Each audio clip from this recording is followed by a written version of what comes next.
దక్షిణాది రాష్ట్రాలను తీవ్ర ఆందోళనలోకి నెడుతోన్న అంశం డీలిమిటేషన్.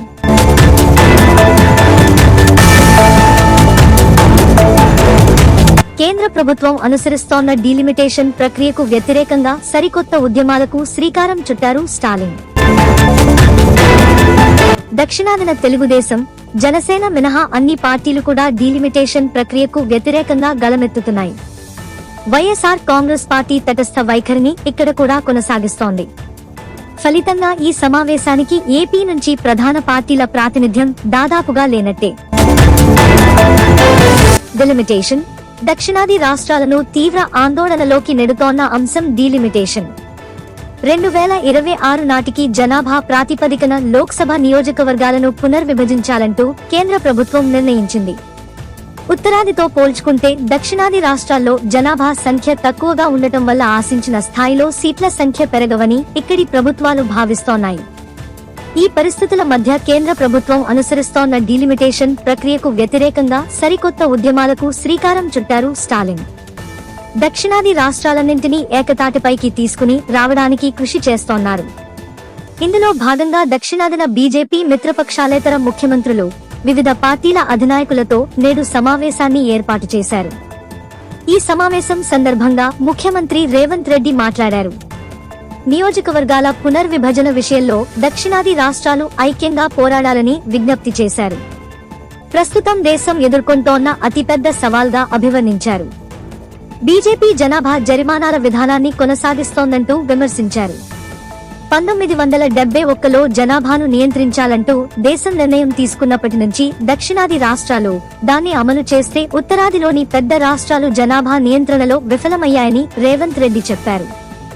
దక్షిణాది రాష్ట్రాలన్నీ వేగంగా ఆర్థిక వృద్ధిని సాధించాయని, జీడీపీ, తలసరి ఆదాయం, ఉద్యోగాల కల్పన, మెరుగైన మౌలిక వసతుల కల్పన, సుపరిపాలన, సంక్షేమ కార్యక్రమాల నిర్వహణలో పురోగమించాయని అన్నారు.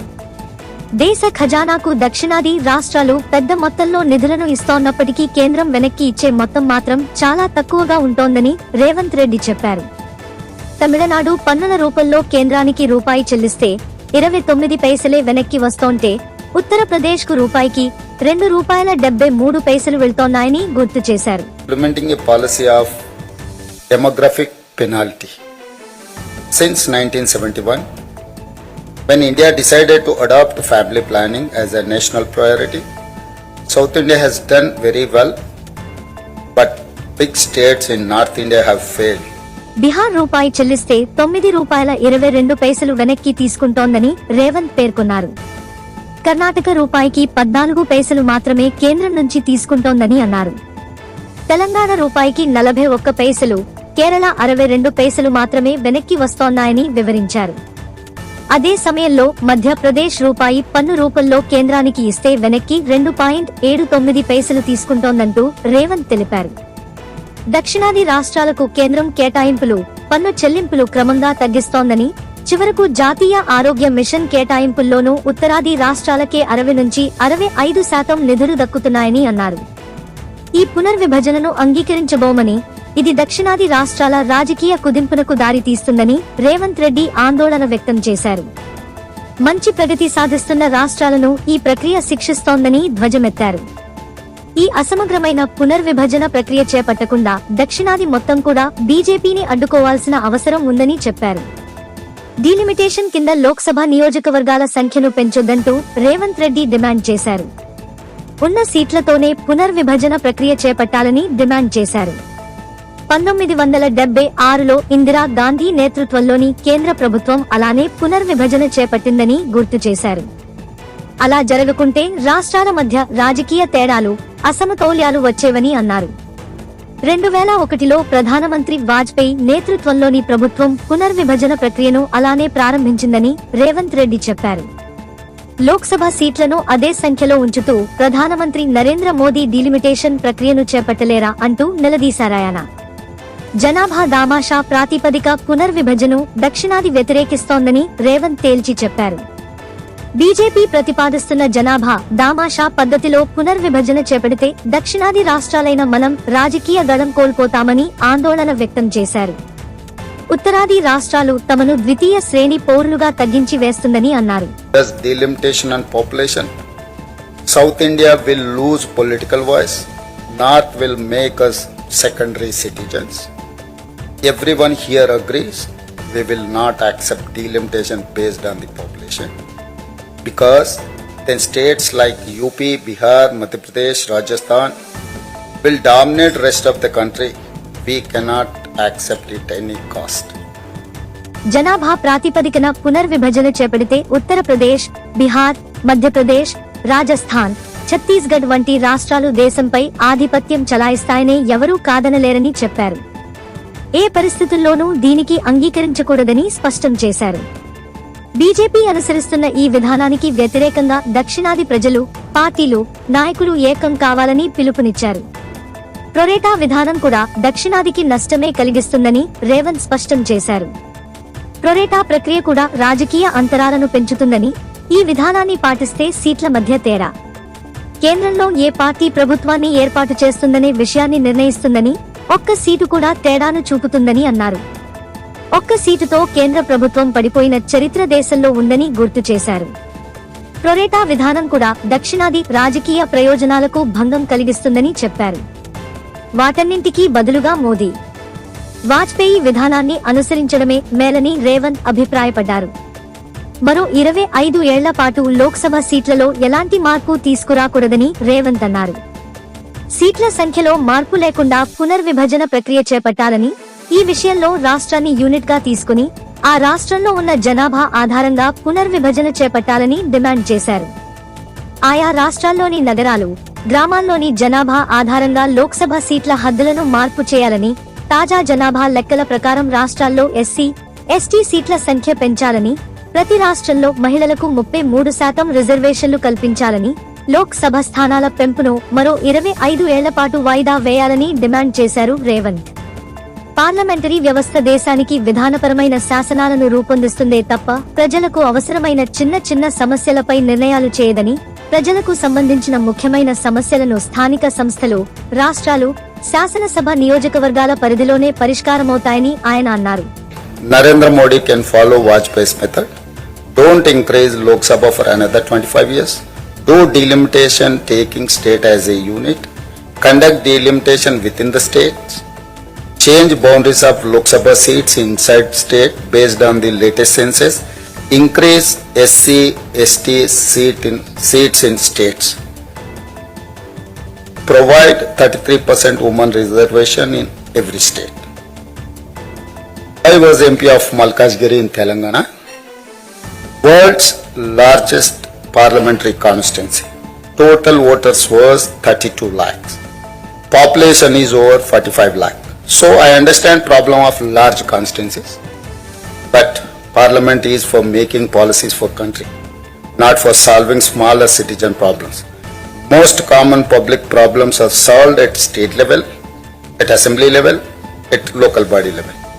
Here is my final demand and personal solution. It is time for Centre to end delimitation policy against South and Punjab. It is time for Centre to repay and reward us for our great role and contribution in nation building for the last 50 years. South now demands an exemption to delimitation formula based on population, just like union territories and smaller states in Northeast, where population MP proportion is not same as national average. Giving South a strong share in Parliament as a reward for good performance will give incentive to other states to focus on economic growth and good governance. If BJP wants to do delimitation at any cost, here is my condition. Today, South has 130 seats out of 543 seats. It means a political proportion of around 24%. Political demand of South is to increase this to 33%. I am reiterating my suggestion. Today South has 130 seats out of 543 seats. It means a political proportion of around 24%. political demand of South is to increase this to 33% of Lok Sabha seats after delimitation. This is what my suggestion and demand. Anything less would reduce South to a role of passive audience in political theatre of India. I request entire South, all states, all political parties to leave differences and unitedly fight for this cause. I will soon pass a resolution in my state assembly on this issue. I request all friends to do same in their state assemblies. Let entire India hear strong voice of South India as well Punjab. జనాభా నియంత్రణకు సంబంధించి దక్షిణాది రాష్ట్రాలను శిక్షించే విధానానికి కేంద్రం స్వస్తి చెప్పాలని, దేశ నిర్మాణంలో 1975 నుంచి 2025 వరకు 50 ఏళ్ల పాటు మనం అందించిన సేవలకు ఆయా రాష్ట్రాలను కేంద్రం ప్రత్యేకంగా అభినందించి తీరాలని, మనకు వెనక్కి కొంత మొత్తాన్ని చెల్లించాలని డిమాండ్ చేశారు. జనాభా ప్రాతిపదికన చేసే పునర్విభజన చేపట్టొద్దని దక్షిణాది రాష్ట్రాలు డిమాండ్ చేస్తున్నాయి. లోక్సభ నియోజకవర్గాలకు సంబంధించి దేశంలోని ఇతర రాష్ట్రాలతో సంబంధం లేకుండా చిన్న రాష్ట్రాలు, ఈశాన్య రాష్ట్రాలు, కేంద్ర పాలిత ప్రాంతాల్లో సీట్లను ఏర్పాటు చేసినట్లే దక్షిణాదికి అవకాశం ఇవ్వాలి అని రేవంత్ తేల్చి చెప్పారు. 543 సీట్లు ఉన్న లోక్సభలో ప్రస్తుతం దక్షిణాది రాష్ట్రాల సీట్ల సంఖ్య 130. ఇది మొత్తం సీట్లలో 24%. పునర్విభజన తర్వాత ఏర్పడే నూతన లోక్సభలో 33% సీట్లు ఇవ్వాలనేది దక్షిణాది రాష్ట్రాలుగా తమ డిమాండ్ అని అన్నారు. బీజేపీ 50% సీట్లను పెంచాలనుకుంటే అలా పెరిగే 272 సీట్లతో మొత్తం లోక్ సభ సీట్ల సంఖ్య 815 అవుతుందని, ఇందులో దక్షిణాది రాష్ట్రాలకు 33% అంటే 272 సీట్లు ఇవ్వాలని చెప్పారు. ఈ సీట్లను తమిళనాడు, కర్ణాటక, కేరళ, తెలంగాణ, ఆంధ్రప్రదేశ్, పుదుచ్చేరిలకు ఇప్పుడున్న ప్రొరేటా ప్రాతిపదికన పంచవచ్చని సూచించారు. దేశంలో మిగిలిన సీట్లను ఉత్తరాది, ఇతర రాష్ట్రాలకు కేంద్రం తమ అభిమతం మేరకు పంచవచ్చని, అనుకున్న దానికంటే దక్షిణాది రాష్ట్రాలకు సీట్ల సంఖ్య తగ్గిస్తే అది దేశ రాజకీయ రంగంపై ప్రతికూల ప్రభావం చూపుతుందని రేవంత్ పేర్కొన్నారు. దక్షిణాదిలోని అన్ని రాష్ట్రాలు, రాజకీయ పార్టీలు మన విభేదాలను విస్మరించి పునర్విభజనలో వాటా దక్కించుకునేందుకు ఐక్యంగా పోరాడాలని విజ్ఞప్తి చేశారు. పునర్విభజన ప్రక్రియపై త్వరలో తమ రాష్ట్ర శాసనసభలో తీర్మానం ఆమోదిస్తామని రేవంత్ ప్రకటించారు. మిగిలిన రాష్ట్రాలు కూడా అలానే చేయాలని సహచర ముఖ్యమంత్రులు, ఇతర నాయకులకు విజ్ఞప్తి చేస్తున్నానని అన్నారు. దక్షిణ భారతదేశ పౌరుల గళాన్ని బలంగా, ఐక్యంగా మొత్తం భారతదేశానికి వినిపిద్దామని అన్నారు. పునర్విభజన ప్రక్రియపై తర్వాత సమావేశాన్ని హైదరాబాద్లో నిర్వహిస్తానని, మన పోరాటాన్ని ఏ విధంగా ముందుకు తీసుకెళదామనే విషయాన్ని ఆ సమావేశంలో చర్చిద్దామని అన్నారు. ఈ పోరాటంలో ప్రజలను భాగస్వామ్యం చేసేందుకు ఒక భారీ బహిరంగ సభను నేను ఏర్పాటు చేస్తాను అని హామీ ఇచ్చారు. Chief Minister of Tamil Nadu, Thiru M.K. Stalin sir, for inviting all of us to this very important meeting.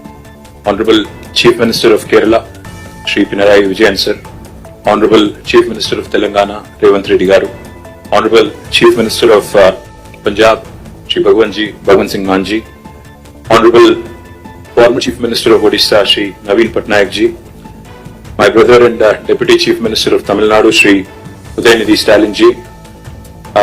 Deputy Chief Minister of Karnataka, Shri D.K. Shivkumar ji, and to all the representatives of various political parties from across India, I sincerely thank you for joining this very important meeting. కేంద్ర ప్రభుత్వం అనుసరిస్తోన్న delimitation ప్రక్రియకు వ్యతిరేకంగా సరికొత్త ఉద్యమాలకు శ్రీకారం చుట్టారు స్టాలిన్. దక్షిణాది రాష్ట్రాలన్నింటినీ ఏకతాటిపైకి తీసుకుని రావడానికి కృషి చేస్తోన్నారు. ఇందులో భాగంగా దక్షిణాదిన బీజేపీ మిత్రపక్షాలేతర ముఖ్యమంత్రులు వివిధ పార్టీల అధినాయకులతో నిన్న అనగా 22 మార్చి 2025న సమావేశాన్ని ఏర్పాటు చేశారు. ఫెయిర్ డీలిమిటేషన్ అనేది ఈ భేటీ ప్రధాన డిమాండ్. మాజీ మంత్రి బీఆర్ఎస్ కార్యనిర్వాహక అధ్యక్షుడు కేటీఆర్ ఇందులో పాల్గొన్నారు. రేవంత్ రెడ్డితో కలిసి వేదికను పంచుకోవడం ప్రాధాన్యతను సంతరించుకుంది. రాష్ట్రం వరకు రాజకీయంగా ఎన్ని విభేదాలు ఉన్నప్పటికీ డీలిమిటేషన్ అనేది జాతీయ స్థాయి అంశం కావడం, బీజేపీ విధానాలను ఈ రెండు పార్టీలు కూడా తీవ్రంగా వ్యతిరేకిస్తోన్న నేపథ్యంలో వారిద్దరూ ఈ భేటీకి హాజరయ్యారు. దక్షిణాదిన తెలుగుదేశం, జనసేన మినహా అన్ని పార్టీలు కూడా డీలిమిటేషన్ ప్రక్రియకు వ్యతిరేకంగా గళమెత్తుతున్నాయి. వైఎస్ఆర్ కాంగ్రెస్ పార్టీ తటస్థ వైఖరిని ఇక్కడ కూడా కొనసాగిస్తోంది. ఫలితంగా ఈ సమావేశానికి ఏపీ నుంచి ప్రధాన పార్టీల ప్రాతినిధ్యం దాదాపుగా లేనట్టే. Superior feeling that one region is above another. As we are all aware, as was mentioned by all the leaders here, the freeze on seat allocation happened in 1971 after the census. Then the South India effectively started controlling population. Of course, we all know the story. Now today, we are about 24%, as was pointed out by Telangana CM. But North, the percentage of population has increased, and my brother gave a very nice presentation on what will happen if we go on with the population basis. The only point I would like to make here, if seats are redistributed purely on pro rata population basis, states that have failed to control population will be rewarded, as was put eloquently by Vijayan sir. This is a perverse reward for somebody who has not performed and for somebody who has diligently followed the guidelines of Government of India. Punishing us with reduced representation is certainly discriminatory. India's democracy must be built on progress, governance and economic contribution, not just population. A fair system should reward progress and encourage development in lagging regions. If India has to become a superpower by 2047, 100 years after we achieved independence, we must empower those driving the growth, not silence them. We must empower those who have done well over the last 7 decades and not punish them. Why do we not trust the words of Union Home Minister who says it will be pro rata and nobody will lose representation? I'll give you a classic example of Telangana. When the new state of Telangana was formed in 2014, we were given a promise in the State Reorganization Commission that the delimitation exercise will be taken up in both Telangana and Andhra Pradesh, and the number of seats in Telangana would be raised, MLA seats, that is, assembly seats, from 119 to 153 in Telangana, from 175 to 225 in Andhra. 11 years since then, and it's an act of the parliament, but no action has been initiated because it is inconvenient for BJP to increase the seats. Where it is convenient for them in Jammu and Kashmir and Assam, they've gone ahead and conducted delimitation. Where it is inconvenient for them in Andhra and Telangana, they've kept it aside.